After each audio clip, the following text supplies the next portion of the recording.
And once again, I'd like to welcome everyone to the lab webinar for tonight. We are very excited uh, to hear Andy speak on Contopus Flycatchers. But before we get there, I just want to remind everyone or let everyone know, as the case may be, that lab is an all-volunteer nonprofit organization, which means that all the money you contribute either through dues or donations goes 100% into our programs, whether that's the live recorded webinars, our student learning opportunities, field trips, community science opportunities, even paying for the Zoom and our mailbox. It all goes straight into lab. Nothing goes in.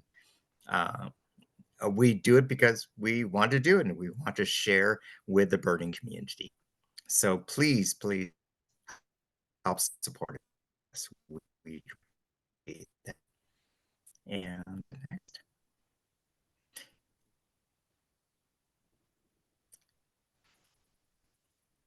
next. There we go. And with that, I'd like to introduce Lily, who will introduce our speaker for tonight. Lily? Yeah, well, thank you very much, Ron. It's my pleasure to introduce our speaker tonight, Andy Birch. Andy has been birding in the Los Angeles County for 25 years. He can often be found birding during his lunch hour at Griffith Park and the LA River around Glendale and Los Feliz. Andy is a well-known illustrator of birds. Over the past 30 years, Andy has illustrated identification plates for field guides and created brilliant illustrations for the front cover of major birding magazines in North America and Europe. Andy and his colleague, Cynthia Lee, have written a number of articles on challenging bird identification, including several books, Impidinax to Pewees and Kingbirds to Mallorca's Flycatchers. Tonight, Andy will discuss another challenging bird group of flycatchers, the Contopus family. Please welcome Andy Birch. Thank you very much, Lily. Thank you. I will echo what Susan said about your art. It's amazing. Let me just, hopefully everybody can see that, that long-eared owl. That looks great, Andy. Thanks. I think we'll be seeing a lot more of your art in years to come, I have a feeling. So yes, so it's not a long webinar. I'm focusing on LA County, the birds that we're likely to see here. So that actually knocks out probably 99% of the birds we could talk about this evening. You may be wondering where they sort of, what is Contopus? So this is sort of the tyrant flycatcher group that we see here in North America. It's an enormous group that numbers hundreds and hundreds of species across North, Central, South America. The group that we're mostly interested in are the ones that occur in our area. And you can see that the Contopus consist of the wood pewees, as well as olive-sided flycatcher and greater pewee. They all look very similar to each other, just like the Impidinax all look very, very similar to each other. And there are some similarities between some of the members of this family and the Impidinax, and it is quite a common identification problem that LA birders come across from time to time in spring, being sure that you are actually looking at a Western wood pewee and not a willow flycatcher, for instance. So we'll go over just some of the basics of how to ID these, because they're all going to start coming through our area pretty soon. In the next month, we're going to start to see these birds appearing, and they're actually much easier to separate from each other than the Impidinax are from each other. So we'll go over the few species here and some of the sort of key pointers of what experienced birders tend to look for when trying to separate them. We talk about holistic birding a lot when it comes to really difficult identification problems. And this group is obviously no different from any others.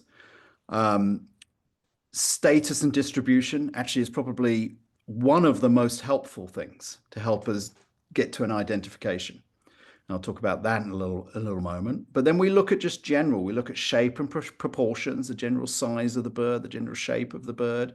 We'll look at multiple plumage features, as well as structural differences between them. There's some very obvious structural differences.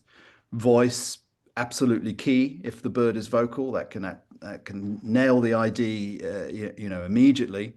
And then habitat and behavior are also very important features to look at. So, when a birder is coming to an identification like this, sometimes, more beginner birders sort of wonder how on earth did they get there? But they're actually looking at multiple things all at the same time to get to that ID.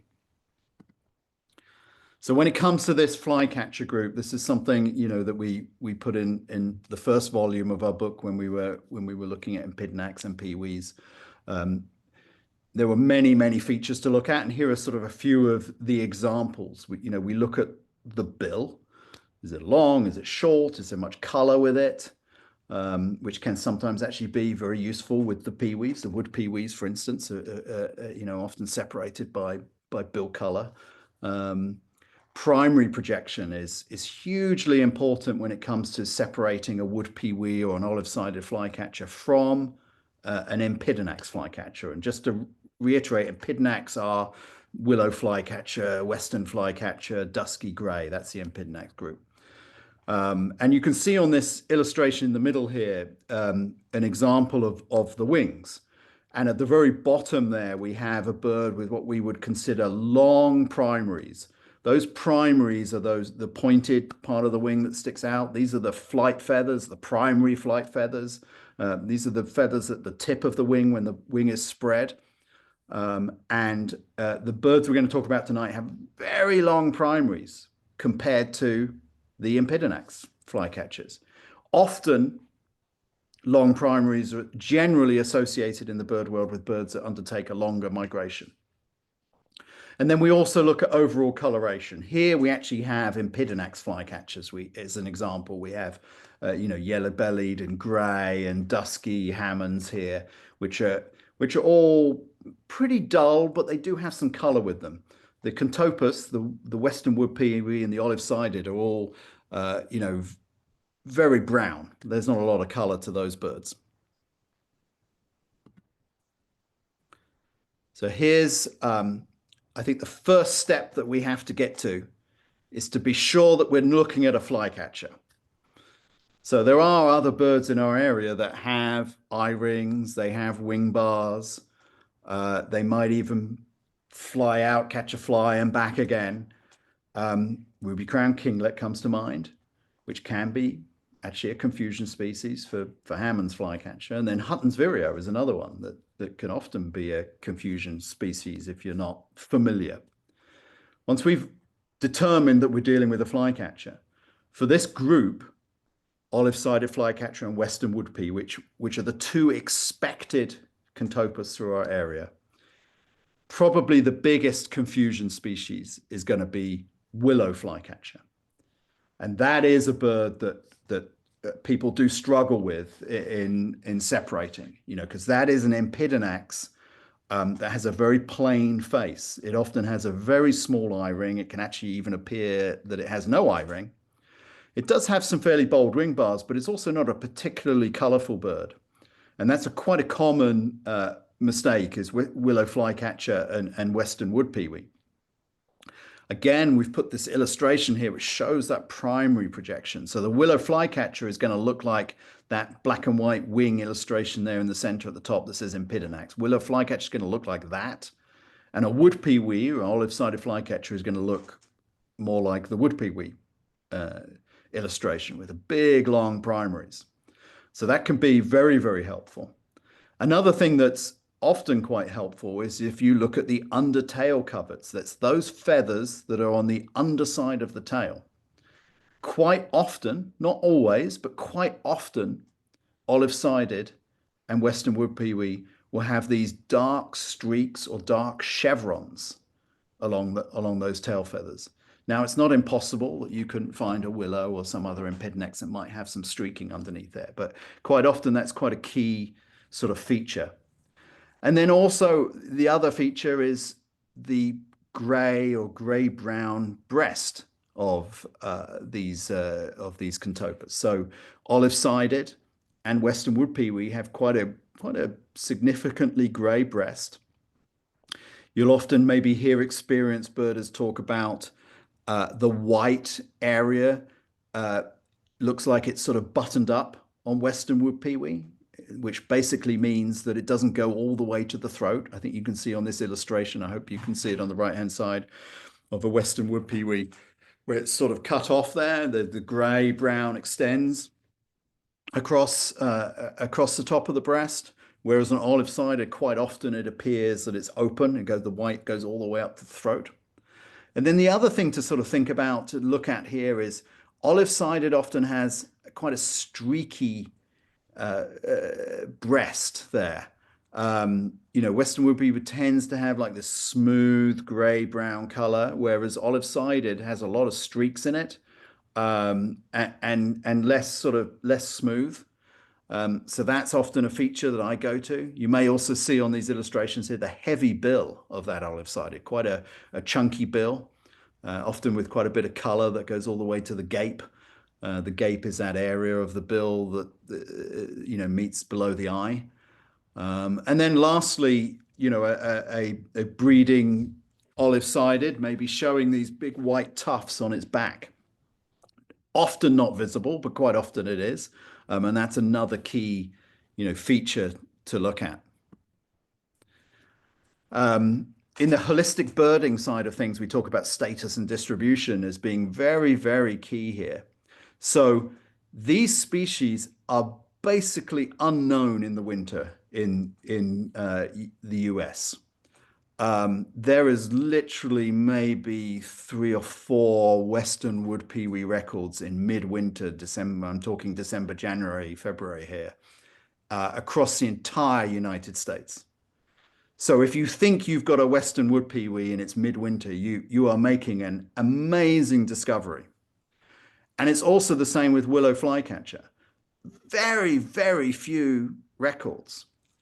So any of these birds in midwinter time, you're much more likely, it's much more likely to be a greater pewee, which is a vagrant, but much more likely to occur in the winter in Southern California, LA County than either of these species.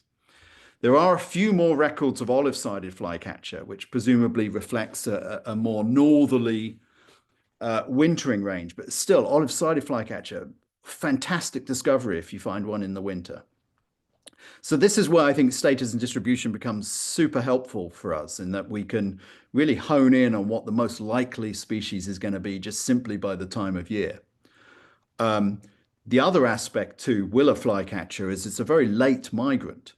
And I think, many birders appreciate this, but possibly newer birders may not appreciate it. Willow flycatcher before May is very, very rare. And so if it's mid-April and you're seeing a bird that you think could be a willow flycatcher, you're not sure, it looks very dull on the face, etc. Your book seems to indicate that it might be one. Really, it's highly, highly unlikely that it is, and it's much more likely to be a Western Wood Pewee than a willow flycatcher. Once we get into late spring, May onwards, all the way through the fall, status distribution becomes a little less helpful to us in that regard, because all of those species could conceivably occur. Here's a little graph that I got from eBird of these 3 species: olive-sided, Western Wood Pewee. These are the Contopus. Willow flycatcher is not a Contopus. I'm only including it here because it's an Empidonax that looks very, very similar. If you look at this chart here, Western Wood Pewee is obviously the most expected, most abundant, and it's a bird that is quite regularly seen from mid-April onwards. Whereas willow flycatcher, you can see, it doesn't really begin to occur until sort of the latter part of the first week in May. It starts to appear in the first week and sort of picks up frequency into sort of mid-May. So you have this period from early April through basically the end of April where you shouldn't need to worry about willow flycatcher. You should only be looking at either a Western Wood Pewee or an olive-sided flycatcher. So again, status and distribution, very, very helpful in identifying these difficult to identify birds. Then we get into sort of habitat and behavior. And one of the key features of these Contopus, Western Wood Pewee and olive-sided, is they love to sit out on the top of the tallest dead branches. Very conspicuous. Now, that's not to say you couldn't find a flycatcher doing this.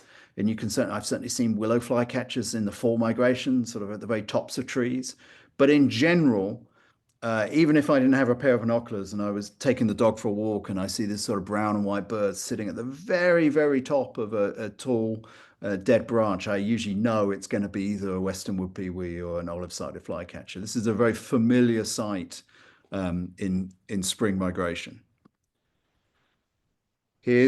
Here's a Western Wood Pewee on the left side and an olive-sided on the right side. This shows us a little bit of what I'd mentioned earlier, that the vest on the Western Wood Pewee is sort of buttoned up. It sort of goes gray across the top there. The white on the underparts doesn't extend all the way up to the throat.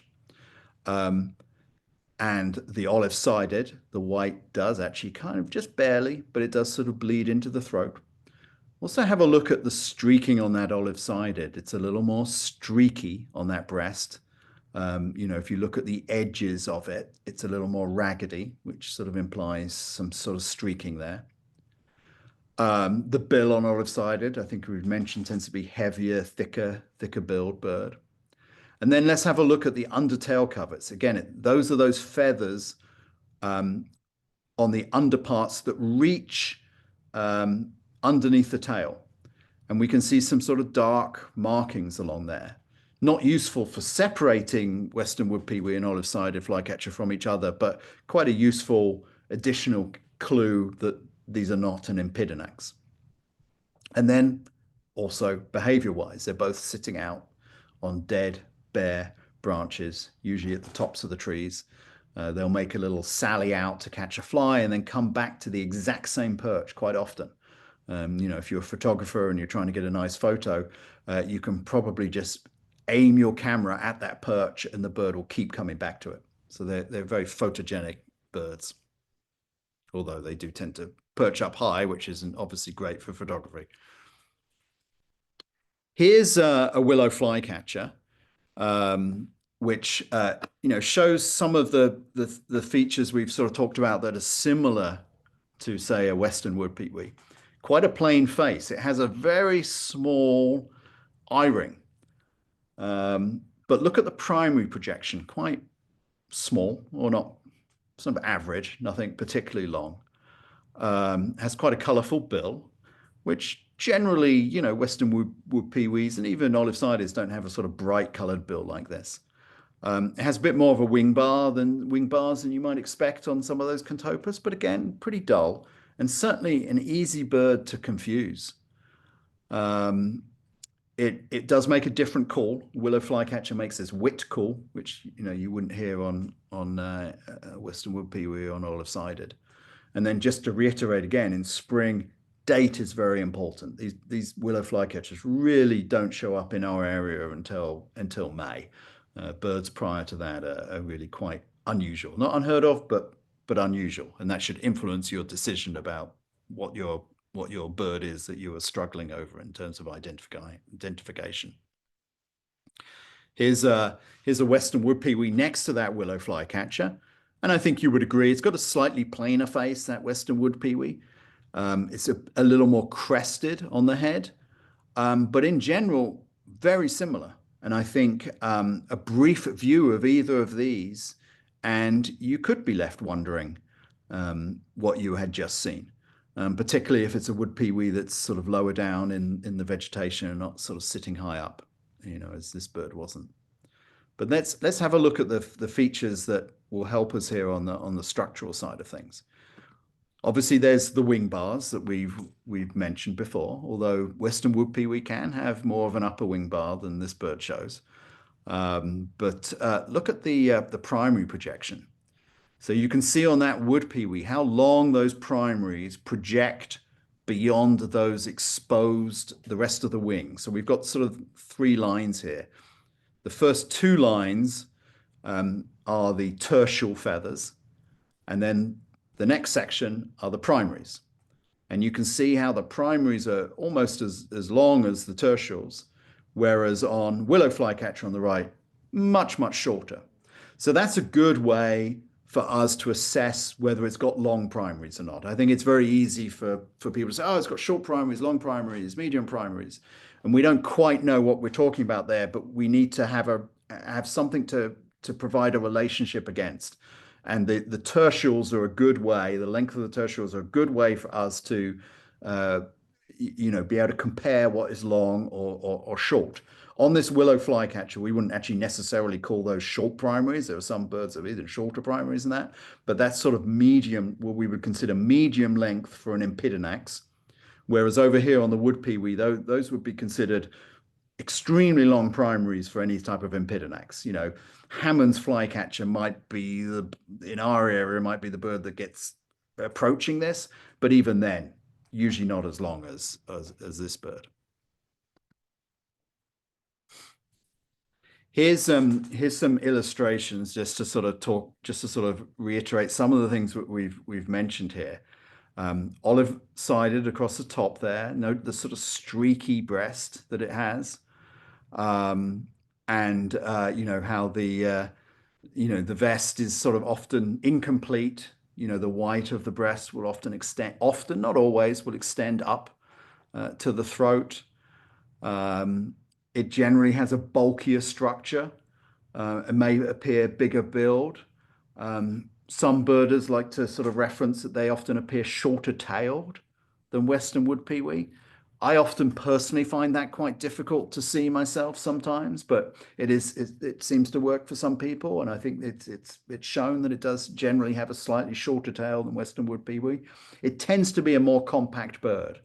Even though this bird might be a long way away and sitting on top of something, and you may not be getting a very good view of its plumage features, just structurally, it tends to be a slightly bulkier bird, and you do see that in the bill shape and length and general more sort of compact nature of it, versus the Western Wood Pewee, which has a smoother, paler grey-brown vest.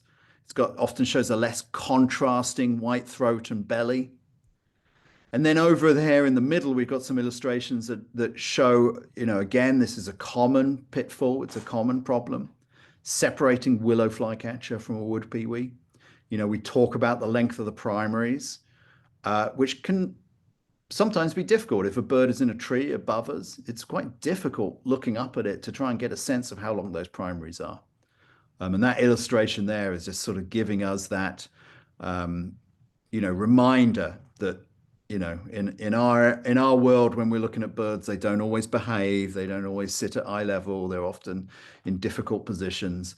They're often above us, and we're trying to judge structural features that we can't really see very well.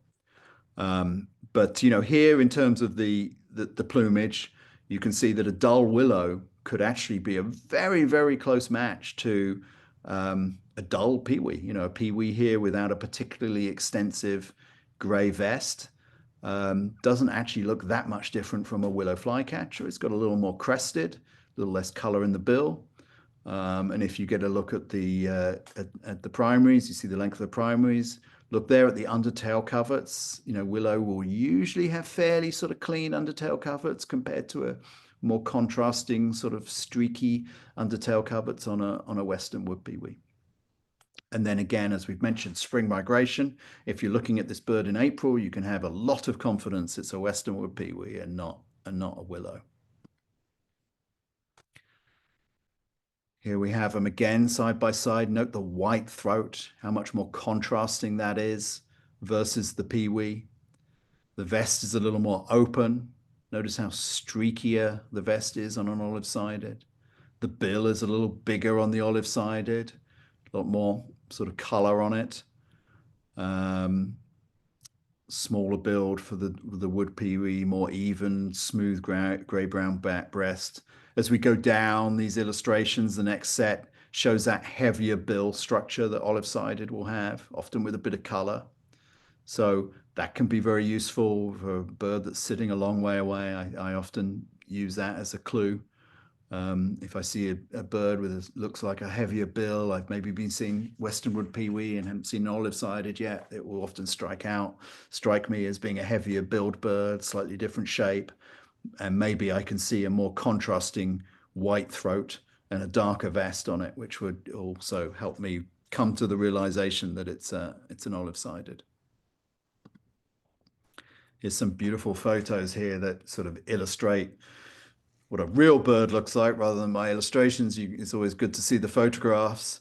This olive-sided flycatcher here, both photos are an olive-sided.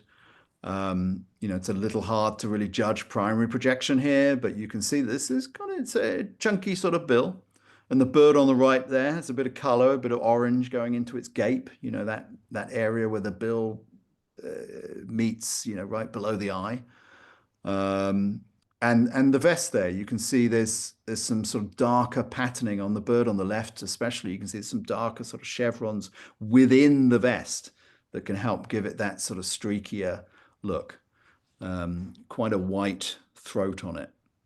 And again, on the bird on the left, you can see some sort of dark, sort of fairly dark, obvious streaking on the undertail coverts. Here's a Western Wood Pewee for comparison. I'll flip back and forth between the two. Again, some beautiful photos here. A smoother, cleaner breast, less contrast on that throat. The throat doesn't stand out. The bird on the right has a bit of color in its bill. But you can certainly see the bill is not quite as hefty as that olive-sided. Both of these birds have some streaking on the undertail coverts. The bird on the right has quite a nice upper wing bar. It has some reasonable wing bars, certainly not outside of the range of what you might potentially see on a full willow flycatcher, for instance. Let's just flip back to the olive-sided here again, just so we can be reminded of the structural differences. Quite a big difference there, as well as the plumage differences on these birds.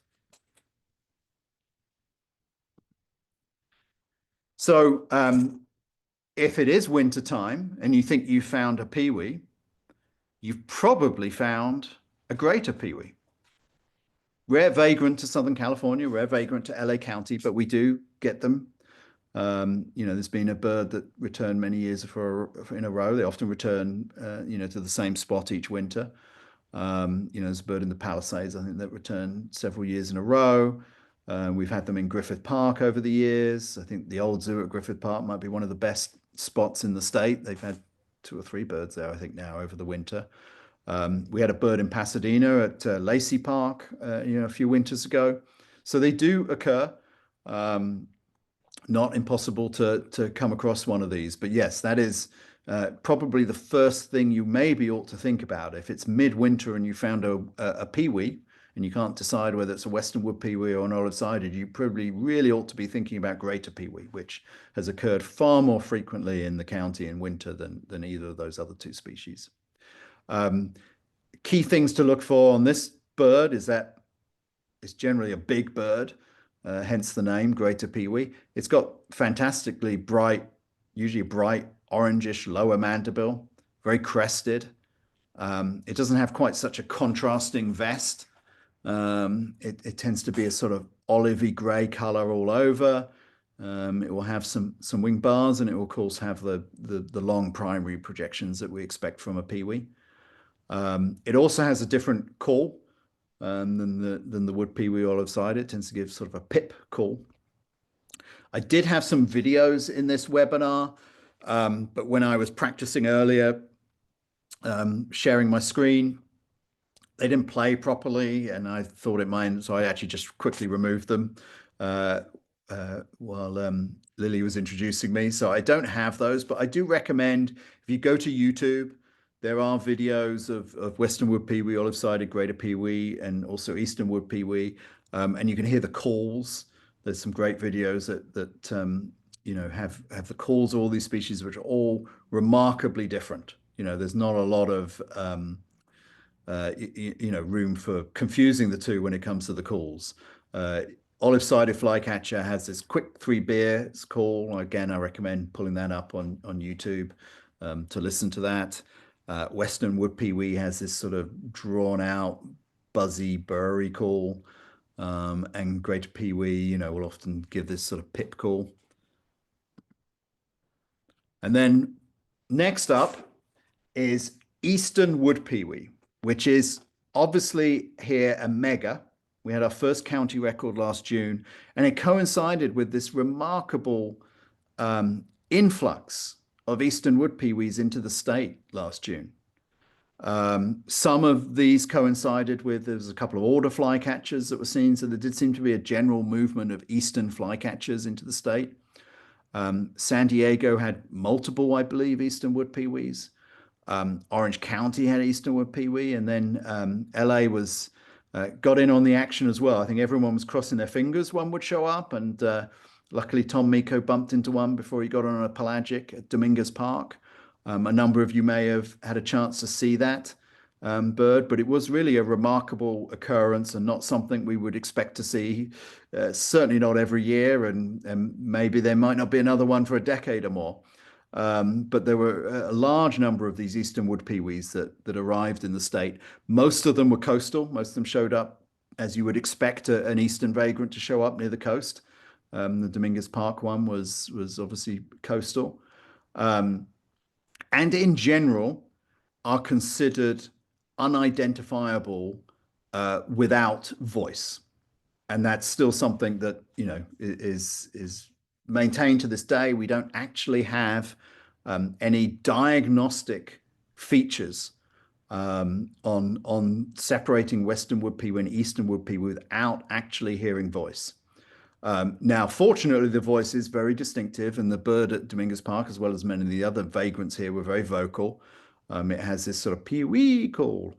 Again, go to YouTube or Xenocanto, or even just look onto eBird. You can find calls. It's a super distinctive call, and one I recommend people brushing up on in case you manage to bump into one this spring.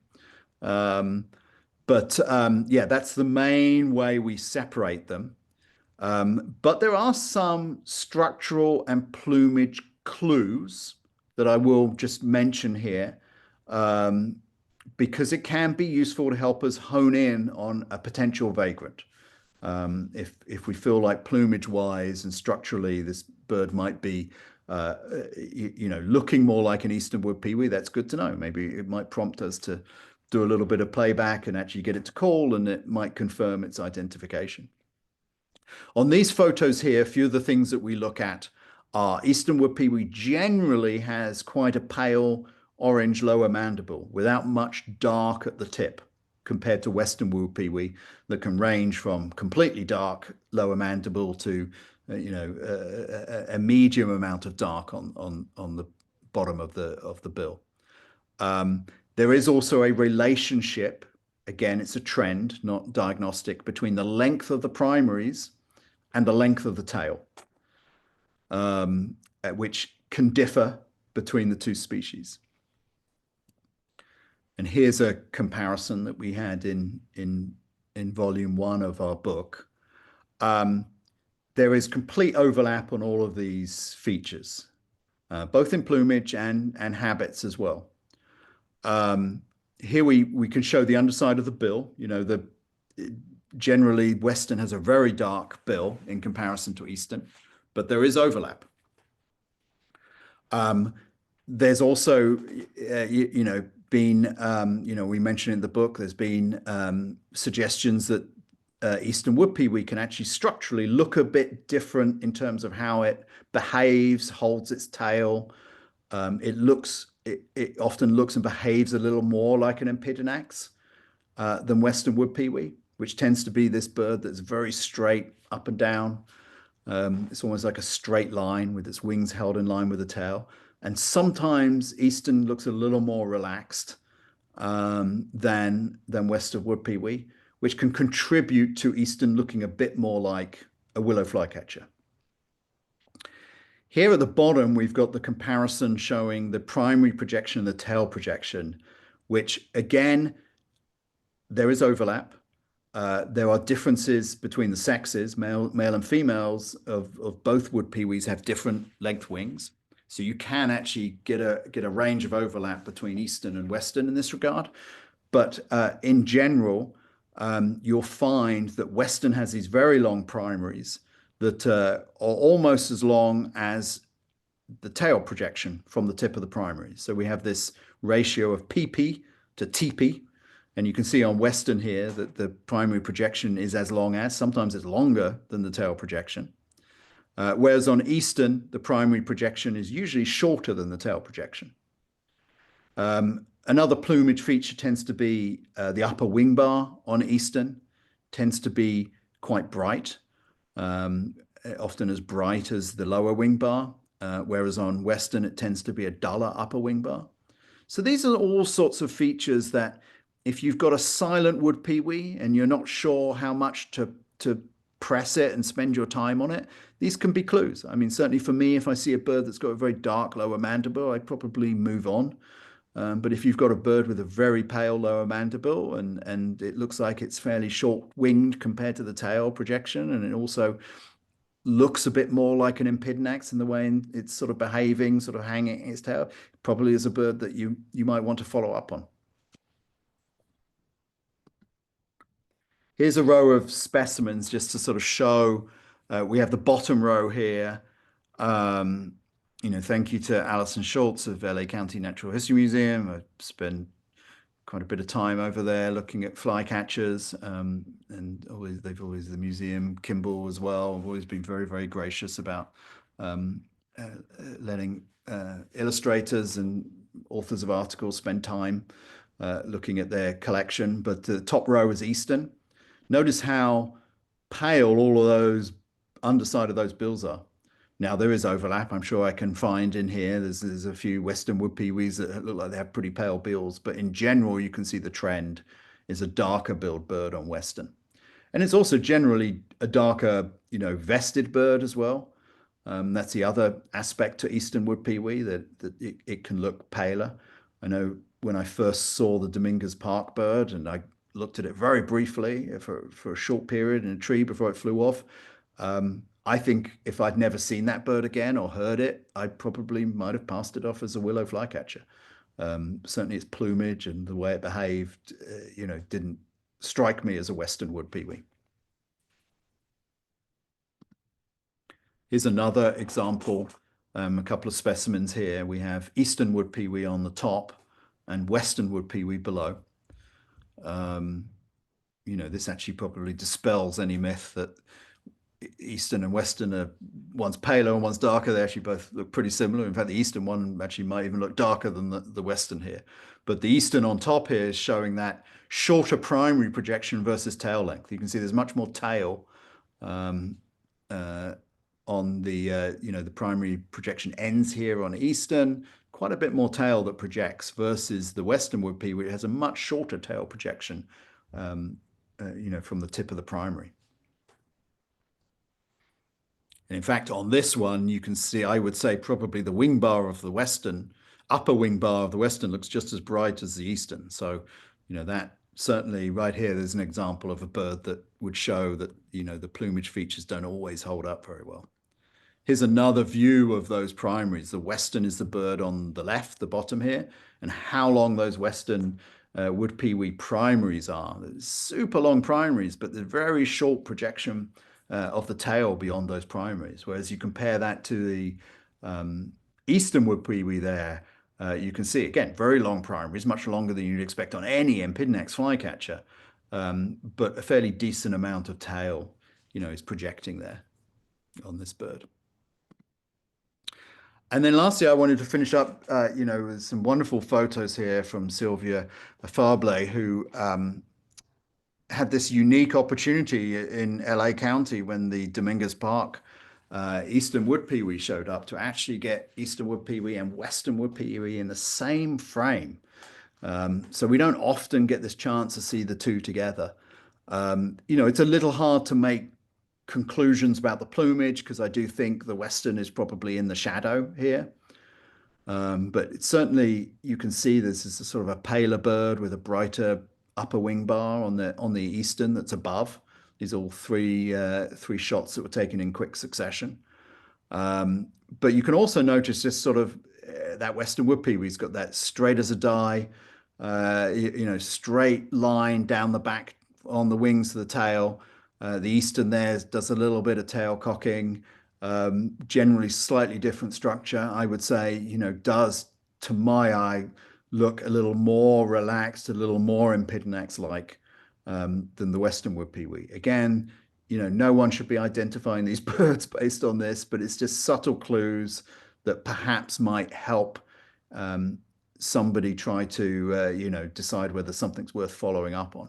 But anyway, always thought these were wonderful comparison shots. It's very unusual to see the two together like this in a you couldn't have done a better job if you photoshopped it or you had an illustrator illustrate it. The other features here, obviously, again, be careful about drawing conclusions about plumage, because I think the Western down below is in heavy shade, but again, that sort of darker vest on that Western versus the paler Eastern, which is of course in the sunshine. And that's it. That's a wrap. Hopefully there might have been something in there for you if you're getting ready for spring migration, particularly if you're planning to go to Bear Divide and you may only see one of these birds for a few seconds as it lands on top of a tree before moving on. Maybe there's some interesting features here that you can look out for, because quite often those birds are, they're not pausing to sing, etc. Sometimes in spring migration, everything's in a big hurry. So hopefully there's something of use there. Andy, that was wonderful. Thank you. Thank you very much. For everyone, please put any questions you may have into the Q&A down on the bottom of your screen. That'll make it easier for us to kind of keep track of everything. And Andy, even in that double that Sylvia affably photos, you can kind of see a little of the projection differences also. Maybe, yeah. I think there definitely was on the Dominguez Park bird, on some of the, there's lots of wonderful photos of that bird. But yes, you definitely on that bird, you could see, a slight, that difference as well. Yeah, that was absolutely wonderful. Useful clues, and they do seem quite easy to troll, I have to say. I know we shouldn't be advertising doing playback and things like that, but I don't know that it's necessarily of great harm. If it can actually, it's probably maybe more useful for us, for science, for us to know what the species is. And if you do a little playback, it will often respond, and then you can be certain that which species it is. So I don't think it's a terrible thing to do. But yes, I think, if you get those clues and you want to follow up on it, a little bit of playback, I don't think hurts. And also, you probably don't need it for a lot for migrating flycatchers. Is that correct? Right. Yeah, maybe not. Yeah, I think on the breeding grounds it's a different story, but yeah. Yeah, So, Andy, absolutely. What about habitat preferences? Does that help? Like willow flycatchers, or oftentimes in xeric kind of locations and type places, and I mean, certainly, where we see them certainly where we see, olive-sided and Western Wood Pewee in the mountains, etc. It's not somewhere you'd expect to see a willow. And then even on migration, as I say, you sort of tend to see these birds perched up on high dead branches, whereas willows will often, for me in spring migration and fall as well, they're usually in sort of denser habitats, wetter habitats as well, for sure. Absolutely. Okay, well, I don't see any questions popping up, and I think Lance raised a good point about yes, the annual abundance of the peewees is very interesting. It's dominated by records from low elevations. Up in the San Gabriels, the drops in abundance for the pewee and olive-sided would not be nearly as deep because they're common at elevations about a few thousand feet throughout the summer. But there aren't nearly as many eBird lists in the mountains, as at low elevations on the coastal slope. So they appear much less numerous in summer. So yes, that is a good point about the summer records. As we all know, particularly these days, it's actually quite hard to get into the mountains. But even when you can get up there, it's there are fewer checklists than, say, from Hanson Dam or somewhere. So Right. yeah. And then, Lance also mentioned, in the book, there's some sonograms there. So, the songs and the calls are in there.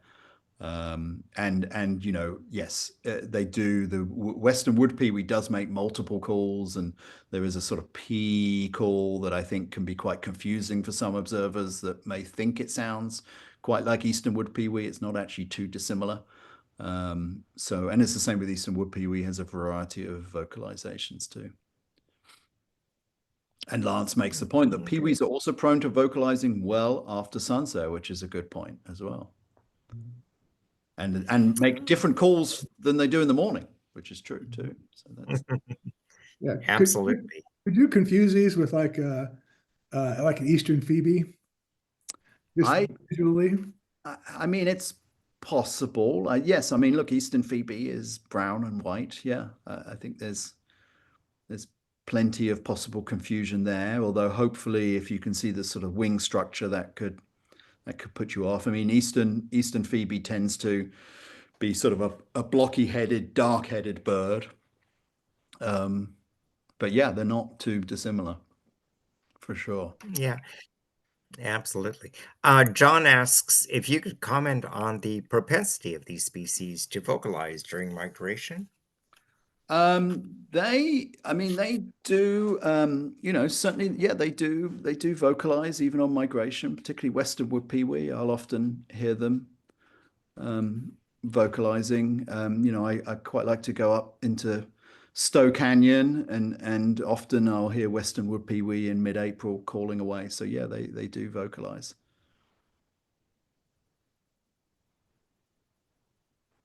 Okay. Alex Bartolo.